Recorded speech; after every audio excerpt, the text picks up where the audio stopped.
नमस्कार दोस्तों, चलिए जानते हैं बिहार की फटाफट 50 बड़ी खबरों को सिर्फ 10 मिनट में। लेकिन उससे पहले आप यह वीडियो किस जगह से देख रहे हैं हमें कमेंट में जरूर बताएं। पटना से बिहार के इन जिलों के लिए चलेगी सरकारी बस, जानिए किन रूटों पर होगा परिचालन। दोस्तों, बिहार सरकार ने 2025 में कई नए बस रूटों की शुरुआत की है, जिससे राज्य के विभिन्न हिस्सों को बेहतर कनेक्टिविटी मिलेगी। जाने इन नए रूटों के बारे में। बिहार राज्य पथ परिवहन निगम ने बिहार में यातायात की सुविधाओं को बढ़ाने और सुलभ बनाने के लिए अब 6 नए रूटों पर बसों का परिचालन शुरू करेगा। इन नए रूटों में बैरगनिया पटना बक्सर भागलपुर एक्सप्रेसवे के निर्माण से 12 जिलों की कनेक्टिविटी को मिलेगी रफ्तार, खूब बढ़ेगा व्यापार। दोस्तों, बक्सर से भागलपुर के बीच बनने वाला बक्सर भागलपुर 6 लेन एक्सप्रेसवे बिहार वासियों को मिली बड़ी सौगातों में से एक है। इसके निर्माण से शहरों के बीच कनेक्टिविटी तो बेहतर होगी ही, इसके अलावा व्यापार को भी बढ़ावा मिलेगा। हाल ही में इस एक्सप्रेसवे के निर्माण को लेकर मंत्री नितिन नवीन ने बताया है कि बक्सर भागलपुर एक्सप्रेसवे 6 लेन होगा। उन्होंने यह भी कहा है कि इसका DPR जल्द ही बनेगा। बताते चले कि इसकी जानकारी पथ निर्माण मंत्री नितिन नवीन ने केंद्रीय मंत्री नितिन गडकरी से मुलाकात के बाद दी है।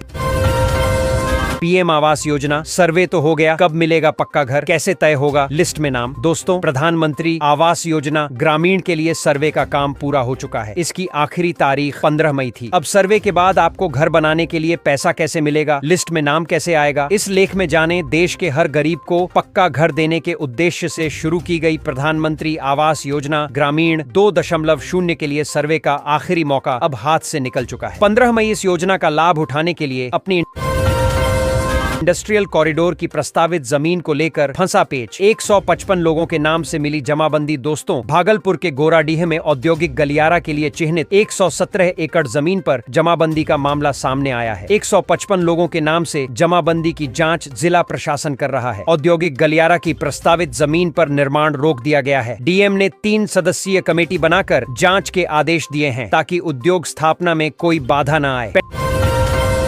पेंडिंग ऑनलाइन जमाबंदी को लेकर मंत्री ने जताई नाराजगी, CO को जारी किया नोटिस। दोस्तों, दरभंगा में राजस्व मंत्री संजय सरावगी ने लंबित भूमि सुधार मामलों की समीक्षा की। बहादुरपुर के CO से सबसे ज्यादा आवेदन रद्द होने पर स्पष्टीकरण मांगा गया और 7 दिनों में रिपोर्ट देने का निर्देश दिया। ऑनलाइन जमाबंदी और अभियान बसेरा 2 में देरी पर नाराजगी जताई। मंत्री ने अधिकारियों को मामलों का तेजी से निपटारा करने और त्रुटियों को सुधारने के निर्देश दिए। पटना जंक्शन जाने के लिए अब इन रास्तों का करें उपयोग। मल्टी मॉडल हब के लिए बदले रूट, जाने कहां से मिलेगी एंट्री और एग्जिट। दोस्तों, पटना जंक्शन के पास बने मल्टी मॉडल पार्किंग हब के संचालन को लेकर प्रशासन ने ट्रैफिक रूट में बड़ा बदलाव किया है। वाहनों के सुचारू आवागमन के लिए अलग अलग गेट और रूट तय किए गए हैं, जिससे जाम की समस्या से राहत मिलेगी और यातायात व्यवस्था अधिक व्यवस्थित होगी। पटना स्मार्ट सिटी परियोजना के तहत तैयार मल्टी मॉडल पार्किंग हब के उद्घाटन के बाद अब जंक्शन क्षेत्र की यातायात व्यवस्था में बड़ा बदलाव किया गया है। पटना के अलावा इन 4 शहरों में दौड़ेगी मेट्रो, जाने कब से शुरू होगा निर्माण कार्य। दोस्तों, बिहार की राजधानी पटना के अलावा 4 अन्य शहरों में भी मेट्रो चलाने की योजना है। बता दें कि इन दिनों पटना मेट्रो का निर्माण कार्य जारी है। प्रोजेक्ट को जल्द से जल्द पूरा करने को लेकर जोर शोर से तैयारियां चल रही हैं। सूत्रों से मिली जानकारी के अनुसार इसी साल यानी कि 2025 के 19 मई से राजधानी में मेट्रो चलाने की तैयारी है। इसके अलावा बिहार के 4 और ऐसे शहर हैं जहां मेट्रो चलाने की योजना बनाई गई है। इनमें गया, मुजफ्फरपुर, दरभंगा और भागलपुर शामिल हैं। ऐसे में इन शहरों को मिलाकर बिहार के 5 शहर ऐसे हो जाएंगे जहां मेट्रो चलेगी।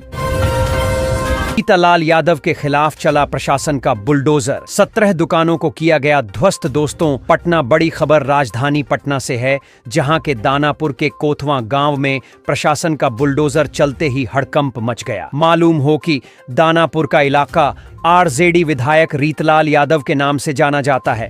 ऐसे में प्रशासन की इस बड़ी कार्रवाई की चर्चा तेज हो गई है। राजधानी पटना से बड़ी खबर सामने आ रही है, जहां के दानापुर के कोथवा गांव में प्रशासन का बुलडोजर चला। जिला प्रशासन की इस बड़ी कार्रवाई के बाद हड़कंप मच गया। बता दें कि पटना का दानापुर इलाका RJD के स्मार्ट मीटर ला रहा एक और मुसीबत, कट सकता है आपके घर का बिजली कनेक्शन। दोस्तों, बिहार की राजधानी रांची में स्मार्ट मीटर लोगों के लिए एक और मुसीबत लेकर आ रहा है। बिजली का बिल बकाया होने की स्थिति में आपके घर का कनेक्शन कट सकता है। इस संबंध में JBVNL लोगों को कॉल करके चेतावनी भी दे रही है। इधर लिंक फेल होने की वजह से लोगों को बिल जमा करने के लिए लाइन में लगना पड़ रहा है। बर्दाश्त नहीं होगी ऐसी लापरवाही। 39 सीनियर अफसरों कर्मचारियों पर गिरी गाज, सैलरी बंद। दोस्तों, मुजफ्फरपुर में आम्बेडकर समग्र सेवा अभियान के तहत अनुसूचित जाति जनजाति टोलों में शिविर लगाया गया। जिलाधिकारी के औचक निरीक्षण में 39 अधिकारी और कर्मचारी अनुपस्थित पाए गए। लापरवाही बरतने पर इन सभी का वेतन रोक दिया गया है और स्पष्टीकरण मांगा गया है। संतोषजनक जवाब न मिलने पर कार्रवाई की जाएगी। आमस दरभंगा एक्सप्रेसवे से जुड़ेंगे 19 शहर, जानिए कब तक बनकर हो जाएगा तैयार। दोस्तों, दरभंगा बिहार के लोगों को एक और एक्सप्रेसवे की सौगात मिलने वाली है। आमस दरभंगा एक्सप्रेसवे से 19 शहरों को जोड़ा जाएगा, जिससे व्यापार के साथ साथ रोजगार को भी बढ़ावा मिलेगा। जल्द ही इस एक्सप्रेसवे पर गाड़ियां सरपट दौड़ने लगेगी। भागलपुर ट्रांसपोर्ट डिवीजन को मिलेंगी 24 नई सरकारी बसें। जोगबनी, मुजफ्फरपुर और सुपौल जाना होगा आसान। दोस्तों, भागलपुर के लोगों के लिए खुशखबरी है। बिहार राज्य पथ परिवहन निगम भागलपुर प्रमंडल को 24 नई बसें देगा। ये बसें पटना से भागलपुर डिपो पहुंचेंगी। इन बसों से जोगबनी, मुजफ्फरपुर, सुपौल और अन्य स्थानों की यात्रा आसान हो जाएगी। भागलपुर डिपो से 12 बसों का परिचालन होगा, जबकि मुंगेर और जमुई से 6 बसें चलेंगी। बिहार के इस जिले में अगले 3 घंटे के दौरान होगी भयंकर बारिश। IMD ने जारी किया ऑन-रेंज अलर्ट। दोस्तों, बिहार पटना मौसम विज्ञान केंद्र ने बिहार के एक जिले को लेकर तात्कालिक चेतावनी जारी करते हुए अगले 3 घंटे के दौरान भारी बारिश का अलर्ट जारी किया है। ऐसे मौसम में लोगों को सतर्क रहने की सलाह दी गई है। मई जून में ही मिल जाएगा अगस्त तक का राशन, नहीं कराने वालों को होगी परेशानी। दोस्तों, मधुबनी में राशन कार्ड धारकों के लिए महत्वपूर्ण खबर है। सरकार मई जून में ही अगस्त तक का राशन वितरित करने की योजना बना रही है। जिन लोगों ने EKYC नहीं करवाया है, उन्हें 3 महीने का राशन नहीं मिलेगा। प्रधानमंत्री गरीब कल्याण अन्न योजना के तहत यह मुफ्त राशन दिया जा रहा है, इसीलिए समय रहते EKYC करवा लें। नीतीश कैबिनेट की बड़ी बैठक आज। युवाओं के साथ सरकारी कर्मचारियों को मिल सकता है खास गिफ्ट। दोस्तों, मुख्यमंत्री नीतीश कुमार ने कैबिनेट की आज बड़ी बैठक बुला ली है, जिस पर हर किसी की निगाहें टिक गई हैं। उम्मीद जताई जा रही है कि इस बैठक में युवाओं के नौकरियों के साथ साथ सरकारी कर्मचारी और पेंशन भोगियों को खास तोहफा मिल सकता है। अब मैं ही नहीं बल्कि पूरी दुनिया गया का नाम बदलने पर क्या बोले जीतन राम मांझी। दोस्तों, केंद्रीय मंत्री जीतन राम मांझी ने गया का नाम गयाजी करने के फैसले का स्वागत किया है। उन्होंने मुख्यमंत्री नीतीश कुमार को धन्यवाद देते हुए कहा कि अब केवल मैं ही नहीं पूरी दुनिया गया को गयाजी के नाम से जानेगी। मांझी ने गयाजी का संसद में प्रतिनिधित्व करने पर गर्व जताया और इस फैसले को जनभावना का सम्मान बताया।